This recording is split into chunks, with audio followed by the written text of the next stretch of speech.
అసలు కరోనా ఉన్నప్పుడు మంచిగా డ్రై ఫ్రూట్స్ తినండి, మంచిగా పౌష్టికాహారం ఆ! తినండి, అదే మంచిగా అసలు. చికెన్‌లు గూడా తినండి, అవును. బలంగా ఉండండి, వైరస్ అదే పోద్దని చెప్పి ప్రభుత్వాలు గూడా చెప్పిన పరిస్థితి ఉంది ఆ! గదా! ఇప్పుడు మీరు కరెక్ట్ చెప్పారు. ముందేం అడిగారు మీరు? మీకేం అనుభవం ఉంది? ఇంతమంది ఇంత వ్యవస్థలుండి డాక్టర్‌లని మీరు ఏ డాక్టర్ గారు ఎలా ఎలా మీరు హ్మ్. హ్మ్. చెప్పగలుగుతారని చెప్పారా?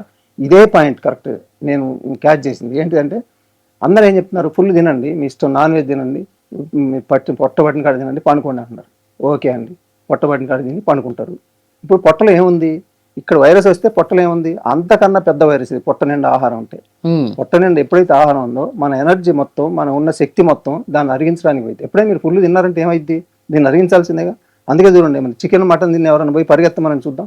వట్టి ఫ్రూట్స్ తిని పరిగెత్తమని చూద్దాం. హ్మ్. రెండిటికి ఎంత తేడా ఉంటదో. అసలు ఏం తినకుండా పరిగెత్తమనండి. అప్పుడు తెలుస్తది తేడా. ఇవన్నీ ప్రాక్టికల్‌గా తెలిసాయన్నమాట. ఇప్పుడు ఇక్కడికొచ్చేసరికి ఏమైంది? నేనే అంచనా ఏసుకున్నా. ఓకే. తిని పనుకోమంటారు. ఓకే. తిన్నది పొట్టలో దీని నిండా ఉంది. మన ఎనర్జీ మొత్తం ఒక 100% మన ఎనర్జీ ఉందనుకుందాం సపోజ్. 100లో 50 ఎండే ఉంటది ఇంకా. ఇంకా 50 ఉంది. మరి 50లో ఒక 30% మన బాడీ కావటానికి పోయిద్దిగా. కిడ్నీలు పోవాలి, బ్రెయిన్ పోవాలి, మొత్తం కదలటానికి పోవాలి, పని చేసుకోవడానికి పోవాలి. మరి ఎంత ఉంటది? ఇంకొక 10, 20% ఉంటది. ఈ 10, 20% ఏం చేస్తది? బాడీలో ఎక్కడ ఏం జరుగుతుందో కనిపెడతా ఉంటదది. హ్మ్. అది తెలుస్తా ఉంటది. వైరస్ ఇక్కడికొచ్చిందండి ఇప్పుడు.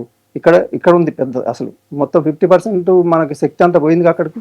ఇక ఇప్పుడు 30 బాడీ తీసుకుంటుందిగా 20గా ఉంది. ఇప్పుడు ఇక్కడికొచ్చినప్పుడు వైరస్ ఇక్కడ గాని, ముక్కులో గాని, గొంతులో గాని వచ్చిందనుకుందాం సపోజ్.